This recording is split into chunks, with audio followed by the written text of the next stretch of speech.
Labdien! Vai jūs esat kādreiz aizdomājušies, kas nosaka to, ka dzīve ir krāsaina, bagātīga, jautra, piedzīvojumiem piesātināta? Kas ietekmē dzīvi? Nu, šodien mēs par to parunāsim. Pie mums ciemos ir brīnišķīga sieviete. Esmu ļoti priecīga, ka dzīve man ar viņu savedusi kopā, jo viņa pēc izglītības ir interjera dizainere, pareizi pateicu. Bet uz doto brīdi viņa vada tādu unikālu biznesu, kas ir saistīts ar spa, ozona kapsulas spa, pareizi, ja? Un viņa ir kupla ģimene, viņai 3 bērnu mamma, viņai ir mazbērni, viņai ļoti pieredzes bagāta, un es ļoti gribu, ka viņa padalīsies ar mums savā pieredzē, kā viņa ir guvusi panākumus dzīvē. Iveta Varkale. Labvakar, Iveta. Labvakar, ļoti patīkami. Prieks tevi redzēt. Kad man uzaicināja. Man ir iespēja tagad tevi intervēt, nevis dzīvē, bet mēs šeit esam tagad. Pastāsti skatītājiem, ko tu bieži vien man foršu pastāsti, ka man pēc tam wow. Jā, tad es sākšu ar to šajā vidē. Mēs esam kopā. Jā. Un šī vide, ko viņa man ir devusi, tas ir tas svarīgākais. Tad, kad es sāku apgūt zināšanas, izmantojot grāmatas, kuras ir šeit uz vietas, tātad var iegādāties, tiešām ir ļoti plašs klāsts, un manā bibliotekā jau viņu ir daudz. Tad paša svarīgākā man bija tā kā informācija un atklājums, ka izrādās es nezinu vārdu nozīmi.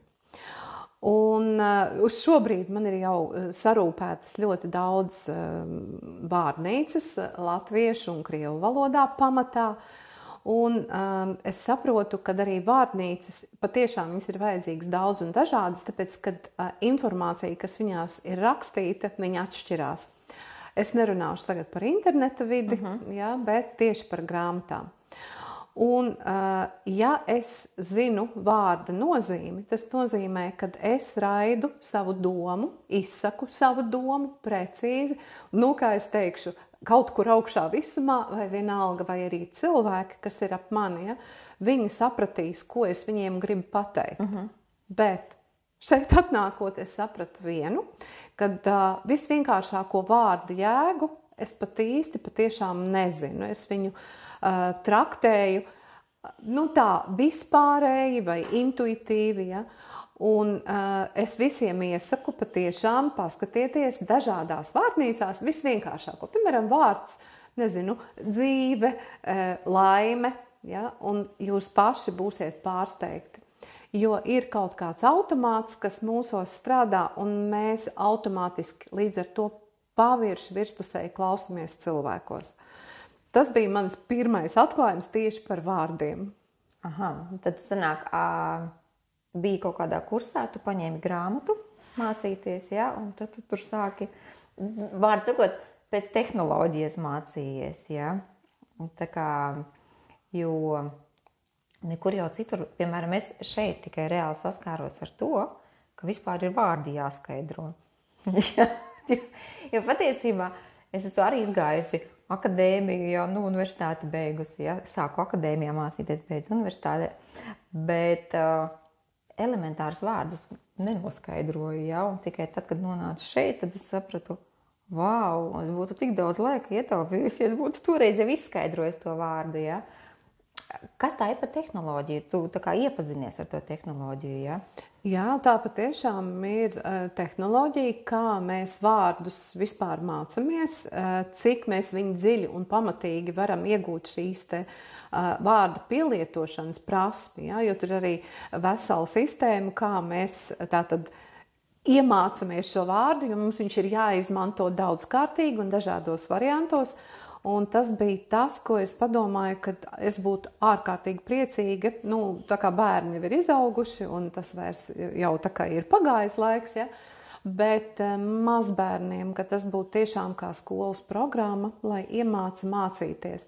Jo vārds, kas ir, tā kā man ir arī arhitekta izglītība, tātad viņš ir vienalga, tā ir frekvence. Tas ir kaut kāds raidītājs, kas skan visumā, Un līdz ar to viņš uz to raidītāju sūta arī kaut ko pretī. Ja?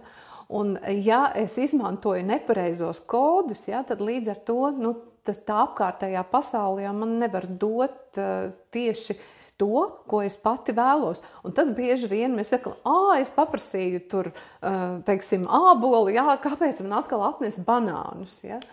Tā kā tas ir tieši tā, tāpēc paņemat paņemat kaut vienu vienkāršu elementāru vārdu un paskatieties vairākās vārnīcās. Un jūs pamanīsiet, kad jūs sākumā gribēsiet, es jau esmu tur, es saprotu šo vārdu un virspusēji lasiet, bet nelasiet virspusēji. Pēc tam izveidojiet ar katru no vārdiem teikumus un tā tālāk. Bet, ja jūs vēlties uzzināt tieši to pašu tehnoloģiju, tad es tiešām aicinu atnākt šeit uz Dianētikas centru, kurā mēs arī šobrīd atrodamies. Un noteikti paņemiet kādu no kursiem, tieši iegādājieties grāmatu un atnāciet klasē, un jūs būsiet patiešām iepriecināsiet paši sevi ar atklājumiem. Un dzīve tiešām līdz ar to ir daudz krāsaināka, daudz interesantāka, komunikācija daudz vienkāršāka ar cilvēkiem. Notikumi, kas notiek mūsu dzīvē, ir uzreiz savādāki, jo es zinu, ko es prasu, un to es arī sagaidu pretī līdz ar to, un tas arī pie manis atnāk. Piekrītu. Un tas galvenais jau tas, ka sāc labāk saprast, ko tu lasi. Tagad noskaidro vārdus. Es atceros, vienreiz lasīju gadījumu, kad Austrālijā viens vīrietis, viņš bija vienkārši darba strādnieks. Izglītības pat neatceros, viņam bija vai nebija, bija kaut kādi 25 gadi. Un viņš vienkārši sēžot, paņēma vārnīcu un sāka viņš priekš sevis nolēma, ka viņš vienkārši izzinās vārdus.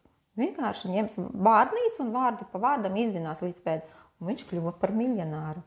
Tātad tur ir liels spēks vārdos. Ja, ziniet, es pat arī nezināju, ka vienam vārdam var būt dažādas definīcijas, dažādas nozīmes. Ja? Mēs tik tādā automātā vai ne to pielietojam dzīvē, ka mēs to apzināti pat nepieejam tam. Ja? Kas bija tavs pirmais vārds atklājums? Man, godīgi sakot, bija vārds situācija. Jā, tagad es it kā domāju, varbūt parunāšu tieši par laimi, bet nē, man izrādījās vārds situācija. Jo, pavisam nesen vēl bija ārkārtas situācija mūsu dzīvē. un tad līdz ar to, kad es saskāros ar vārdu situāciju, es saprotu, ka tā jau ir ārkārta. Tur pat nav ko vairāk, vai viņi ir ārkārtas, vai viņi ir zaļi, vai rozā, vai strīpaini. Tas neko vairs ne. Tā jau ir šī situācija, ja, kas ir jau kaut kas tāds, kas ir ārpus šīs normas. Ja. Tā kā tas bija pirmais. Un tad sekoja katrā no mācību dienām, kad es ienāku šeit pamācīties, man ir vismaz savi 10 vārdi atkal ierakstīti manā tādā dienas grāmatā. Es viņus rakstu. Paldies, Ivetiņa. Es domāju, ka arī ģimenē tas noderē. Tev taču arī bērni ir un mazbērni. Tu tagad arī skaties, vai viņi saprot, kad kaut kas netiek darīts kā vajag, tad tā kā es sāku skatīties, vai vispār saprata, ko es pateicu. Ja? Jo, piemēram, es savā ikdienā arī, ja kaut ko stāstu, ja es skatos, ka sāk aizplūst cilvēks, tad es esmu pateikusi kaut kādu vārdu, ko cilvēks nesaprot, iespējams, līdz galam. Man ir šī vājība, un tu kā jūti, ka tu runā ar cilvēkiem, ka tu piedomā pie tā, kā tu pasaki?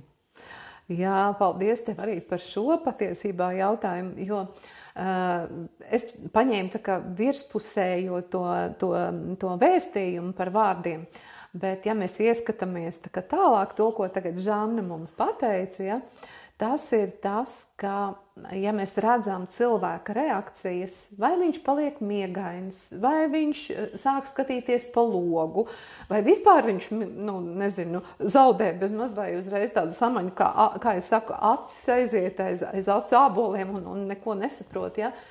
Izrādās, ka, ja tas būtu skolā, tad skolotājs var pieiet pie bērniņa un uzreiz saprast, ka viņš nav sapratis vai definīciju, vai viņš, pašu vārdu kaut kādā veidā neprot pielietot. saucamais, kad viņam nav iedota tāda, kā masa tam vārdam, kur viņu pielietot, ja? Tas ir tiešām, un es esmu noķērusi pie saviem, teiksim, komunikācijā ar mazbērniem, ka viņi man arī saka, un es saprotu, ka viņi nesaprot, ko viņi saka. Un tad es prasu, un, protams, tas ir ar vecāko mazdēliņu, ja? Es saku, bet ko tas nozīmē? Un tad viņš man sāka filozofēt un tur izdomāt, kas tas varētu būt par to tēmu, ja? Kā viņam šķiet. Un ir bijis, jā, ka mēs sēžam un caurskatām, viņam ir viņa enciklopēdijas, jā, un tad, ja ir bijuši kaut kāda situācija, kur es varu parādīt, jā, mums tur bija toreiz, piemēram, tas stāsts par zivīm, un tad mēs atšķīrām to enciklopēdiju, un es biju vēl pirms kaut kādām dažām dienām skatījusies tātad par okeāniem un jūrām. Tur bija dažādi par ūdens dzīvniekiem un zivīm un visu pārējo. Un tad man bija uzreiz viņam piemērs, ko pastāstīt, un tad arī tam bērnam uzreiz bija tik interesanti, jo es arī sajūtu, kā tas ir, ka viņš iegūst šo te masu tam vārdam. Mēs paskatījāmies bildīt, es vēl pastāstīju viņam stāstu, atradām video, kur tas ir, ja? Un es redzēju, kā tas tālāko mūsu komunikāciju turpmāk, kad es eju, viņš man tiešām ciemos un viņš man gaida, un viņš labprāt ar mani sāk stāstīt, runāt, kas pirms tam nebija, ja? Tā kā viena tāda situācija, viens notikums, ja, mūsu savstarpējā komunikācijā nostrādāja tagad perspektīvē tādu uzticību ieviesa mūsos. Ja. Tā kā vārdiem ir milzīga nozīme. Mācamies vārdus. Mācamies vārdus. Nākam uz Krišāņa Valdemāra 20, telpa 2. Šeit notiek, te ir tehnoloģija, reāli kursu var paņemt un iziet šo kursu un noskaidrot, kā skaidrot vārdus. Var skatīties citus video un droši vien arī likt laikus. Es domāju, kaut kur lejā būs noteikti saiti. Jo reāli tā tehnoloģija, viņai ir pamatā, tā tehnoloģija ir šī grāmata Dianētika, ja, kuru var iegādāties Latvijas Dianētikas centrā Krišāņa Valdemāra 20, telpas 2. Un rakstiet, ja piemēram, jums nav, nevarat jūs atnākt uz šejieni, jūs varat iegādāties šo grāmatu online, rakstiet mums. Mēs atbildēsim, Ivetiņa to arī atbildēs. Ja noteikti, ar lielāko prieku. Un lieciet mums, ka patīk, un tiksimies nākamajos video. Un šeit arī Dianētikas centrā. Tiekamies! Tiekamies!